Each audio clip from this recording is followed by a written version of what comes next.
taking the 2 damage. What are you doing? Did he have Give me it? a break. Was he able to? Oh fuck! You're right.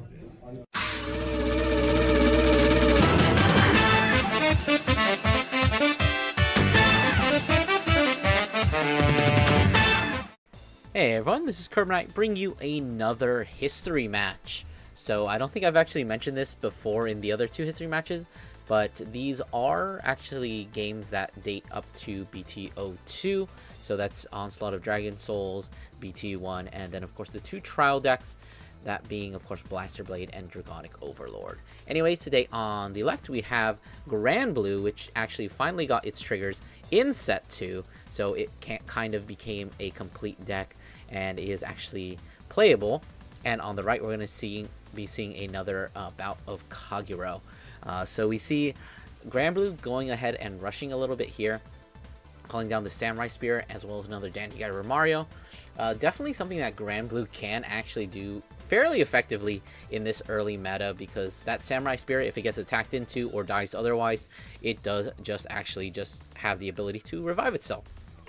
We are going to be seeing a defensive heal trigger here, giving the power, of course, to the Vanguard. With the Forerunner ability, the Romario is still going to be able to hit over that defensive, hitting into or being guarded by a 2-to-pass, which of course is not going to be possible in this time. But we do hit a heal trigger off the top, giving the extra 5k powers to the rearguard Romario, meaning that he will be able to swing at the Vanguard. Of course, we are actually going to commit a 5k guard to that in order to actually just guard it and stay at 1, which, you know, by today's standards might be the actual play, but in all honesty, in this time of day, you kind of do need a lot of CB. Like Kagero itself does need a bit of CB in order to do some really funny things, because their ability to superior ride is kind of dependent on CB, as well as that the Berserk Dragon that we saw in the Soul requires 2 CB. And I believe we were just forgetting to ride here. If we had taken that second damage, we would have been able to even use Berserker Dragon skill. Although, to be completely fair, it is not very effective against a clan like Grand Blue, which has the only access to revival in the game at the moment. We do see a critical trigger coming off of the drive check there, pushing Grand Blue 2 damage, hitting into 2 stand triggers, which is kind of unfortunate. But at the same time, you know, stand triggers are not the greatest. I mean, in this point in time in history, they are pretty decent. Like, being able to get 4 or even 5 attacks is actually very good, but it just kind of wasting them there. It does also kind of make some awkward attack patterns, but we do see the Commodore Blue Bud, of course, being the 10k vanilla for Grand Blue, being written in there.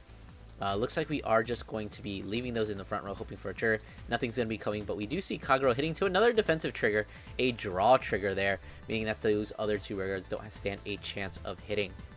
We see a very iconic unit here, being that Dragonic Overlord ridden onto the Vanguard circle, and I believe he is actually at 9k right now, because for those of you who did not actually play back then, the way that they mitigated the 11k base Vanguards was actually by giving them -2 if you do not have a copy of their respective clan on the field at the moment. So gonna be swinging the Berserker Dragon into a Samurai Spirit. Definitely not really gonna be accomplishing much, because that thing can just revive itself, but I suppose you are forcing Grand Blue to commit the CB there, because at this moment Grand Blue has no access to any kind of counter charge, and they do have a Mega Blast that the deck is currently playing, so you know, they're gonna be losing access to that. Anyways, hitting into another heal trigger there, Kagero healing down to 1, hitting at the Vanguard for a 2-to-pass. Not going to be happening there, of course. Looks like we didn't boost with the Aleph because we wanted to hit into a stand trigger there, which is, you know, not a great play, but I guess it went into the rear guard anyway, so it doesn't matter that much. But we do see Basskirk being ridden here, the main boss unit for Grand Blue, just going to be, you know, kind of just being a Mega Blast, I guess, soul charging the 1 and then allowing you to just get an extra 2k, which is going to be perfect for this situation, considering that Dragonic Overlord is an 11k base. So being able to have a 12k attacker is going to be very essential, and then of course having boosters is going to also be very essential, as we see, I believe that's Greed Shade and the Samurai Spirit being revived by retiring the what's his name, Gliding Zombie, calling another Samurai Spirit from hand to make a 14k column. So not the best column. You'd prefer like a 16k because that's a magic number, but you know, you need to be able to hit. We probably could have swung at the rear guard there too anyway.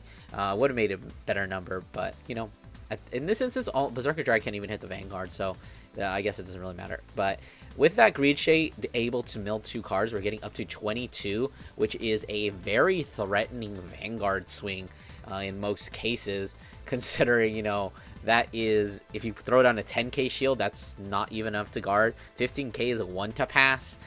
You need to commit a 20k in order to make that a 2 to pass. We see the Dragonic Overlord using its skill, attacking at that rear guard, but unfortunately it is going to be hit with a PG, meaning that with this 1 drive check, we're not going to be getting anything because Dragonic Overlord is worded very weirdly where he just loses twin drive. He doesn't actually get drive -1.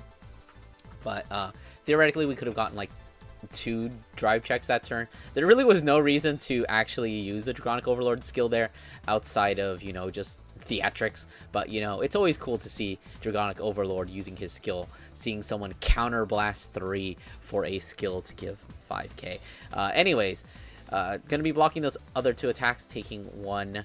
I believe we went 2-3, damage checking that Night Mist there, which is not bad because if we can manage to heal that out, it's going to be a pretty good revive target because it's going to revive itself from the drop zone. It's basically grade 2 Samurai Spirit, as we see the Spirit Exceed taking out the Aleph, and then the Samurai Spirit column attacking into that Berserker Dragon, attacking the Vanguard. Once again, that 22 very threatening swing is just going to be too much to actually try and guard there. Alright, so looks like Overlord is kind of just deciding what we want to be doing here. For some reason, we're going to be using the Iron Tail skill, which is, it's one of those 7k CB1 to get 1k. There really wasn't any reason to do that. Okay, I guess we're not actually doing it because it can still hit that Samurai Spirit even if it doesn't use the skill, so there's not really any reason to use it. Gonna be swinging the Vanguard with just no booster. That's gonna make it a 2 to pass. Of course, the one time we don't swing with rear first is the time that we hit the stand trigger. So we're gonna be giving the extra 10k or extra 5k power, I think, to the Vanguard. Gonna be trying to hit over that 2 to pass, but of course that second check is not going to do it. And then the other swing just going to be attacking into the rear guards, or actually just at the Vanguard, it looks like. Going to be taking that, getting an extra 10k. The third stand trigger going into the damage zone. So now another thing I guess I can say about early game meta is that attacking into rear guards is a fairly viable strategy. You kind of just force cards out of their hand.